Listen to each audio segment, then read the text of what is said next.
Bueno, ¿qué otras cuestiones se pueden decir de los filtros FIR? Bueno, tienen algunas particularidades respecto a la fase, ¿sí?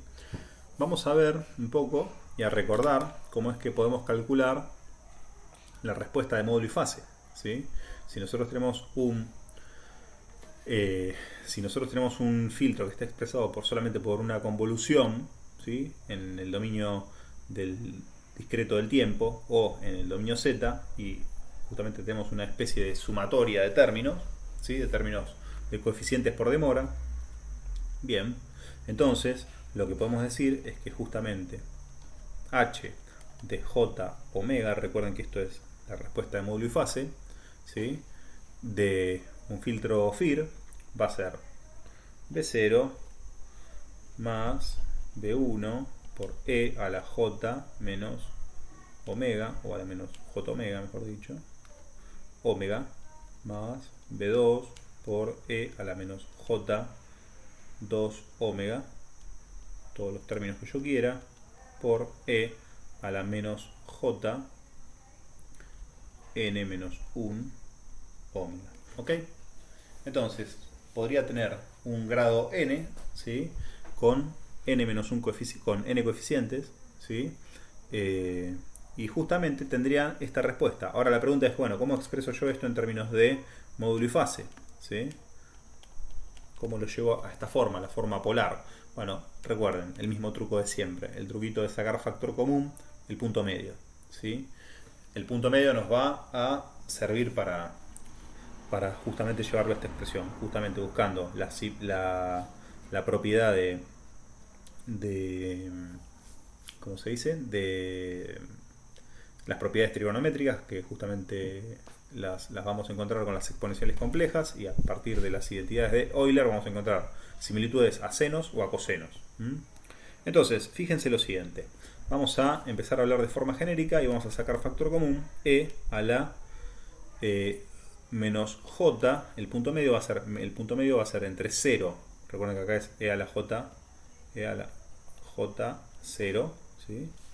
E a la j 0, entre 0 y n menos 1, el punto medio va a ser n sobre 2, de alguna forma, ¿no? O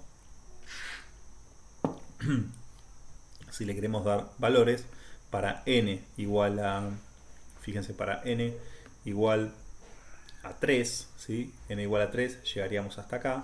Fíjense que el punto medio sería 1, ¿sí? Sería este coeficiente de acá. Entonces, imaginémonos que va a ser, si n es igual a 3, fíjense que es n menos 1 sobre 2. ¿Sí? N menos 1 es 2, dividido 2 es 1. Es decir, que el punto medio que tenemos que sacar siempre es n menos 1 dividido 2. ¿Ok? Ese va a ser el punto medio. Y vamos a anotarlo porque este de alguna forma es el punto central, el punto medio. Entonces, a este punto medio vamos a llamarlo, para simplicidad de las expresiones, vamos a llamarlo punto medio, PM, ¿sí? Vamos a llamarlo PM, ¿ok? Entonces, acá lo que vamos a tener es que B0 por E a la menos J PM, ¿sí? El punto de medio, este va a ser un número que va a ser el punto de simetría, este punto, ¿sí? Va a ser PM, este valor, omega, ¿ok? Después vamos a tener cada vez un valor cada vez más chico, ¿sí? Por lo tanto vamos a tener B1 por E a la menos J PM menos 1, ¿ok? Omega. Y todo esto va a ir decreciendo hasta que va a llegar a un punto, ¿sí? Donde estemos uno antes del punto medio, ¿sí? Es decir, vamos a estar en B sub el coeficiente PM. Esto va a ir creciendo hasta el punto medio, vamos a estar en PM menos 1, en el coeficiente antes del punto medio, y esto va a ser E a la menos J 1, porque esto fue decreciendo hasta llegar al punto medio, esto va a llegar a 1 ahí, por omega, más B sub PM más 2 por E a la menos J, a la más J, acá ya nos pasamos de este punto medio a la más J 1 omega, ¿sí? Más B PM más 3 por E a la más J 2 omega, ¿sí? 2 omega, ¿sí?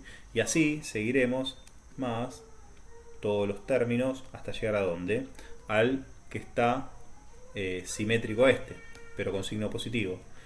Va a ser B sub n-1, ¿sí? Por E a la más J PM, PM omega, ¿ok?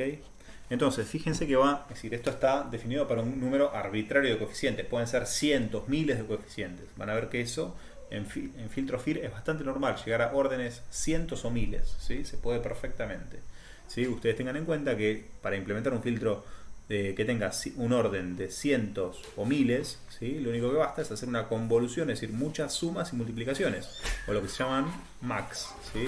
Multiplicaciones y acumulaciones a la vez. Eso la tecnología digital de hoy en día lo hace, pero de taquito, ¿sí? Con un montón de arquitectura dedicada específicamente para eso. Por tanto, eso se puede hacer, y se puede hacer incluso en tiempo real.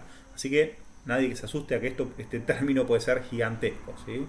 Desde el punto de vista teórico, analizarlo, fíjense que no nos cuesta nada. Lo definimos de esta forma y entendemos que va a haber un punto medio y va a haber toda una sumatoria. Ahora miren lo interesante de esta sumatoria. Si somos quienes a hacer que B0 y Bn-1 sea igual, ¿sí? Es decir, que B0 igual a B sub n a la menos 1 y que justamente B PM menos 1 y B PM más 2, es decir, B a ambos lados del punto medio, ¿sí? PM menos 1 y B sub PM más 1, ¿sí? Sean iguales, y todos los que están en el medio de estos dos extremos, todos los otros que están en el medio, ¿sí? Puntos suspensivos.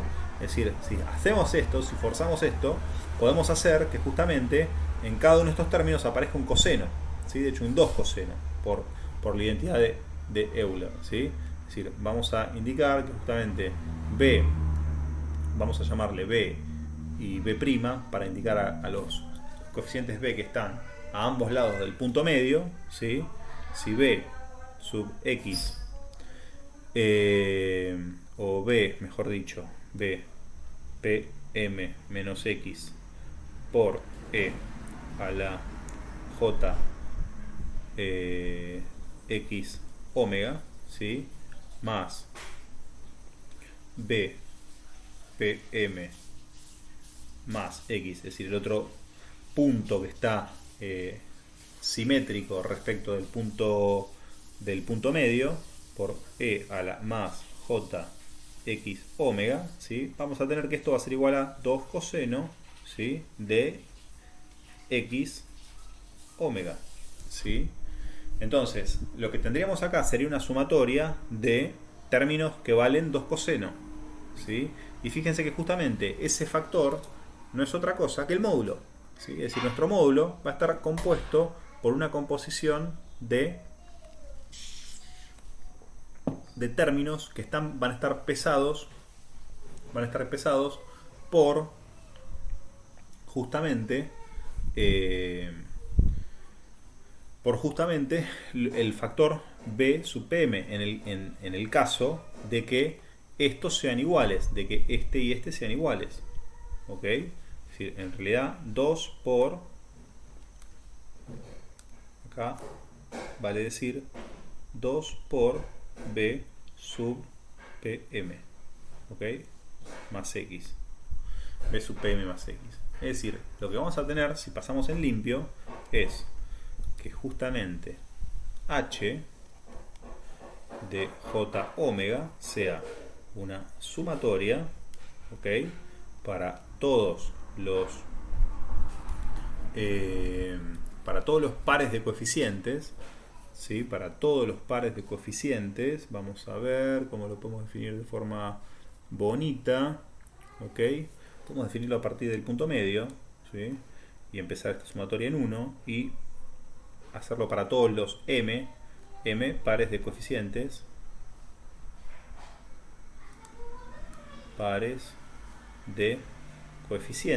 y ¿qué es m? M no va a ser otra cosa que n sobre 2 pares de coeficientes, ¿sí?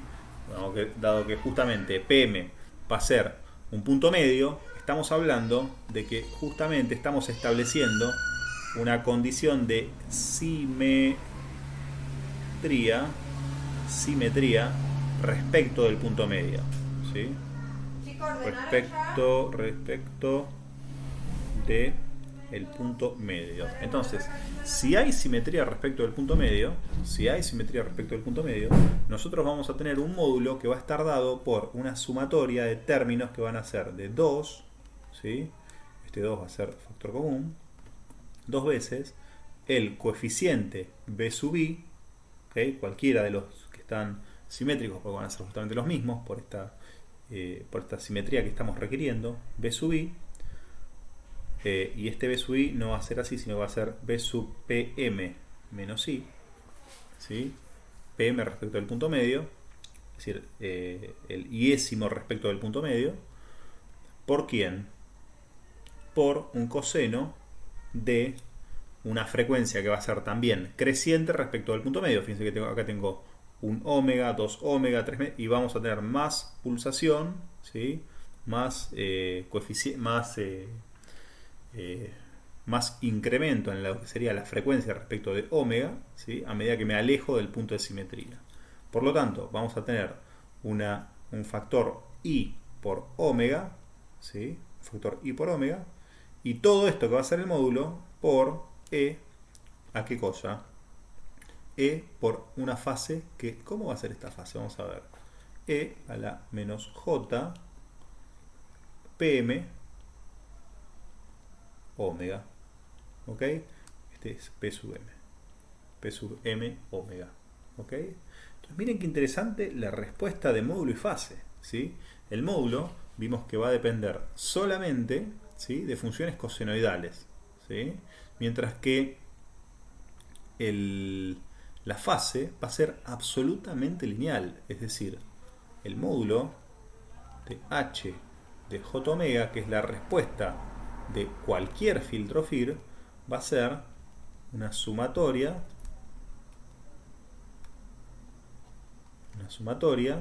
de i igual a 1 a n sobre 2, ¿sí?, pares de coeficientes respecto del punto medio, que va a ser b sub pm menos i por coseno de i por omega, ¿sí? Mientras que la fase de h va a ser una función lineal que va a ser tan simple como menos, ¿sí?, el punto medio, que va a ser esto que tenemos acá, n menos 1 sobre 2 por omega, ¿ok? Es decir, va a ser absolutamente lineal, ¿ok? Y vamos a repasar un poquito. Para que esta forma tenga sentido, necesariamente tuvimos que haber hablado de simetría. Si no hubiera simetría, jamás podríamos haber encontrado esta relación, ¿sí? Jamás podríamos hablar de que un filtro FIR, ¿sí?, un filtro FIR arbitrario, de coeficientes arbitrarios, tendría una fase lineal, ¿sí? La fase lineal, fíjense, que depende fuertemente de que justamente acá pueda aparecer algo que me quede afectando solamente al módulo. Si acá me aparece un número complejo, ¿sí?, si acá me apareciera un número complejo porque yo no puedo encontrar ninguna equivalencia trigonométrica que me quede un número absolutamente real y que quede como este factor como un módulo, bueno, pues justamente no habría fase lineal. Es decir, que un filtro FIR no es que tiene fase lineal. Un filtro FIR simétrico, ¿sí?, un FIR simétrico tiene fase lineal, ¿ok? Entonces, esto sí que también es otro recontra golazo de los filtros FIR, que si yo garantizo la simetría de los coeficientes, tengo fase lineal. Y vamos a ver otra cosa, porque así como dijimos que aparezca un coseno, hicimos que aparezca un coseno, también podríamos hacer que aparezca un seno. Entonces fíjense lo siguiente, no es la única posibilidad trigonométrica que tenemos. Si nosotros, en lugar de haber forzado una simetría, ¿qué tal si hubiéramos forzado una antisimetría? ¿Sí? ¿Qué tal si b sub 0? ¿Qué tal si b sub 0 sea igual a menos b sub n menos 1? ¿Y qué tal si todos respetaran esta antisimetría? Si b sub pm menos 1 fuese igual a menos b sub pm más 1. ¿Okay? Si fuese antisimétrico.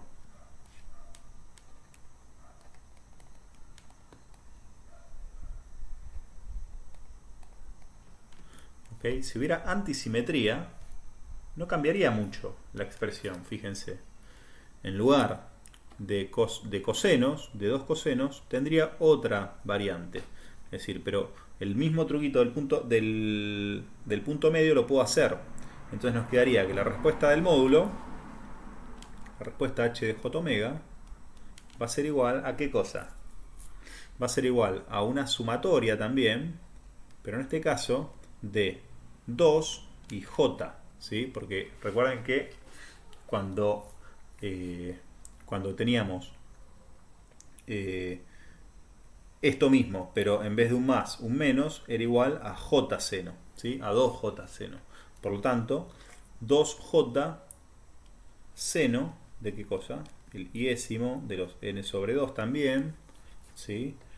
Todo esto pesado por el coeficiente, por supuesto. B sub pm menos i por el seno de i por omega. ¿Ok? Y la fase, ¿sí? Esto lo podemos primero poner acá, no lo separemos, vamos a ponerlo como un número complejo. Esto va a ser justamente lo mismo. E a la menos j pm por omega. Bueno, fenómeno, pero dijimos que lo que teníamos que tener acá es un número real. Bueno, pero si es un imaginario tampoco cambia mucho. ¿Por qué? Porque tener un imaginario acá, sabemos que justamente este j, ¿sí? Lo podemos pensar como e a la, es decir, como 1 por e a la j pi sobre 2. ¿Ok? J básicamente lo puedo convertir, ¿sí? Como un vector de módulo unitario, pero que apunta a pi sobre 2 radianes. Por lo tanto, este pi sobre 2 radianes de alguna manera va a pasar a afectar a la fase, como una fase constante para todas las frecuencias.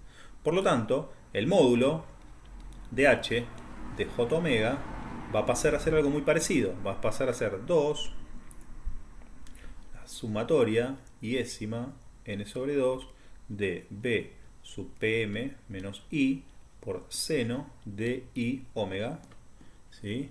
Mientras que la fase de h va a ser lo mismo que teníamos antes, menos pm por omega más un corrimiento de fase para todas las frecuencias, pi sobre 2. ¿Ok? Entonces fíjense que no cambia mucho, pero sí aparecen algunas particularidades. ¿Ok? Algunas particularidades aparecen, ¿sí? Es decir, que un FIR antisimétrico también tiene fase lineal. Vamos a poner en color rojo. Un FIR antisimétrico,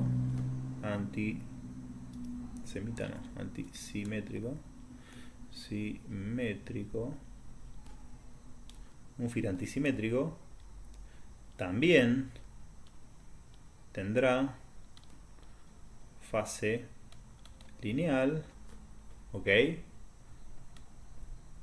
Con algún matiz. Con algún matiz propio de este corrimiento constante de fase. Ese corrimiento constante de fase realmente es muy útil, ¿sí?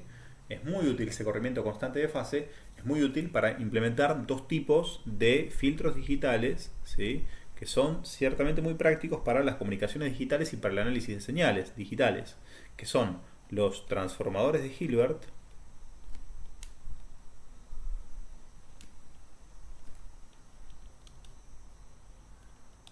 ¿sí? Los filtros transformadores de Hilbert y los derivadores. ¿Ok? Estos dos filtros solamente se pueden hacer con este tipo de simetrías, con simetrías negativas o antisimetrías. ¿Ok? Por lo tanto, fíjense lo interesante que es simplemente con negar una parte de la respuesta al impulso. Y también presten atención a algunas otras cosas, ¿no? Si nosotros vamos a tener que justamente la respuesta de módulo respecto de la frecuencia, respecto de omega, va a ser una compaginación de cosenos de distinta frecuencia, ¿sí? Recuerden que acá podemos tener omega igual a pi, que vendría a ser Nyquist, entonces será un número entero, ¿ok? Un número entero y positivo, ¿sí? Un número entero y positivo. Luego,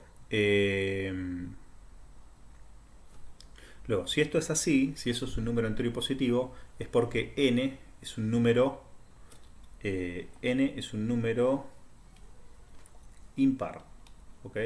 N es un número impar. Ahora, si n es par, acá tenemos un problema, porque n-1 pasa a ser un número impar. Y un número impar va a dar, justamente, un número que no es entero. ¿Ok? Un número que no es entero. Entonces, como no es entero para n par, ¿ok? Tenemos un problemita. Porque ya el punto de simetría lo tenemos que encontrar entre dos muestras. ¿Sí? Ya va a ser para un número fraccional. ¿Sí? Entonces, un número fraccional que va a estar entre dos muestras, ¿sí? Ya va a tener un pequeño detalle, y es que justamente el punto medio, ¿sí? Ya va a tener una especie de diferencia extraña acá, y por lo general acá va a haber un i que no va a ser entero, ¿ok? Va a ser algo que va a ser como un 3 medios, un 5 medios, es decir que acá va a haber un dividido 2, ¿ok? Un dividido 2, sí, va a empezar por i igual a un medio, cuando estemos a un medio respecto al punto de simetría, después va a ser 3 medios, 5 medios, etc.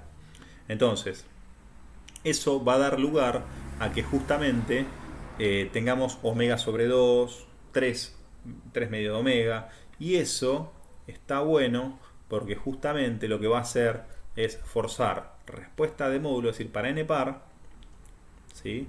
Para n par voy a tener respuestas de módulo que van a arrancar de acá y van a terminar acá. O van a hacer esto. Van a hacer esto. Es decir, en el caso del doble, van a hacer esto. ¿Sí? Y en pi sobre 2.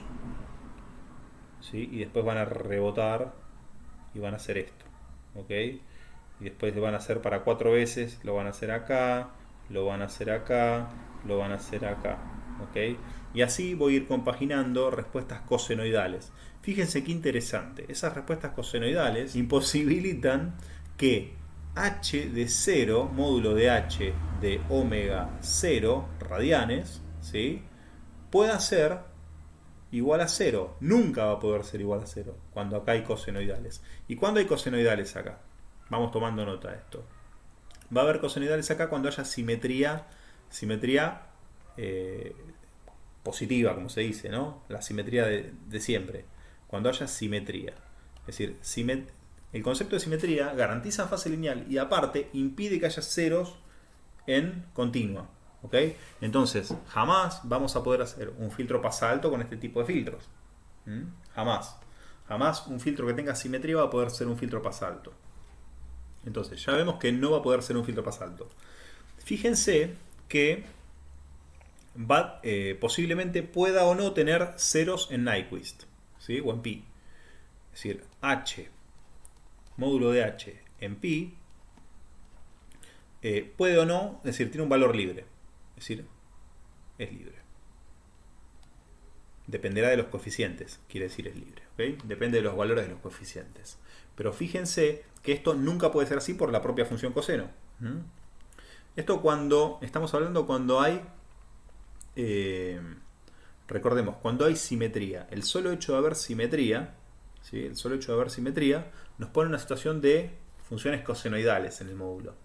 Mientras que el hecho de que n sea par o impar, fíjense que nos va a hacer que justamente tengamos este número acá no entero, ¿ok?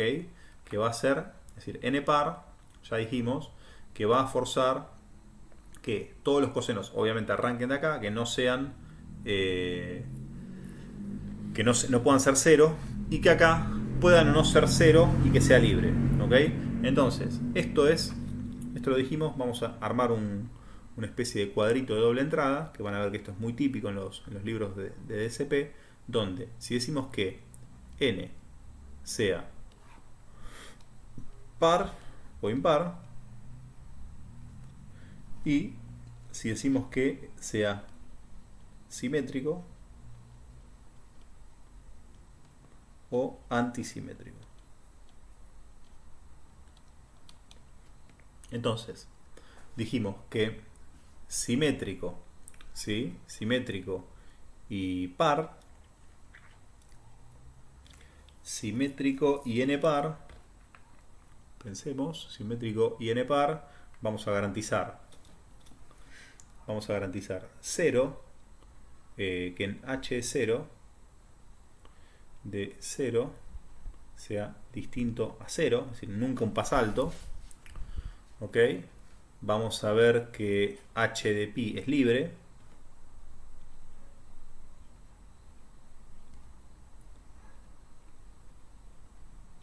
¿Ok? H de pi es libre. Y vamos a ver qué pasa ahora con n impar. Con n impar, fíjense que lo que nos aparece con n impar es que justamente n impar coincide, el punto de simetría coincide con un número entero. Por lo tanto, al coincidir con un número entero, aparece algo interesante, ¿sí? El punto de simetría ahora es un coeficiente concreto. Por tanto, va a ser un coeficiente que no va a tener simétrico. Es decir, que es un coeficiente que, justamente cuando yo lo saque factor común de acá, tiene que acompañar el coeficiente. Es decir, va a estar BPM menos 1, BPM más 1, pero acá va a tener que estar BPM. ¿Ok? BPM, B punto medio, va a tener que estar fuera de la sumatoria. ¿Ok? Y en consecuencia va a tener que aparecer acá como un término extra. ¿Ok? Más BPM. ¿Ok? BPM tiene que aparecer como, el coeficiente va a tener que aparecer como un punto. Y ese coeficiente, fíjense que ese coeficiente, cuando n es impar, va a ser el que me permita, ¿sí?, subir o bajar esto tanto como quiera. ¿Ok? Por lo tanto me va a dar la libertad, ese punto medio, por ejemplo, de lograr un 0 de transmisión. Y de lograr un 0 en continua, por ejemplo. Entonces, para h impar, h de 0 pasa a ser libre. ¿Por qué? Porque yo puedo establecer lo que quiera, ¿ok? En 0. Y h de pi también sigue siendo libre. H de pi sigue siendo libre. Entonces, ambas son libres, ¿ok? Entonces, fíjense que es mucho más conveniente tener este tipo de situaciones, ¿no? Es decir, n impar, porque aparte el n impar me garantiza, entre otras cosas, tener un retardo de grupo entero, ¿sí? Y un retardo de grupo entero, ¿sí? Un retardo de grupo entero ya vimos con el ejemplo del IR, que es una cosa súper importante para la implementación práctica, ¿ok? Más un retardo de grupo que pertenece a Z, ¿ok? A Z más. ¿Ok? Entonces un retardo de grupo entero es fundamental. Entonces, este tipo de situaciones absolutamente desaconsejada, ¿sí? N par, ¿ok? Con simetría desaconsejado. Es decir, simetría y aparte n impar. Y los antisimétricos no vamos a entrar en el detalle, pero ya verán que, por ejemplo, propiamente por la senoidal, la respuesta senoidal, vamos a tener respuestas de módulo, ¿sí? Respuestas de módulo que van a ser de este tipo, ¿sí? Respuestas de módulo que van a ser justamente como una serie de Fourier, ¿no? Si vamos a tener una senoidal de periodo unitario, vamos a hacerla con un colorcito rojo, ¿ok? Una senoidal de periodo, ya vemos que el h de 0 es muy posible que sea 0 siempre, a menos que justamente tengamos algún tema con la simetría par, ¿ok?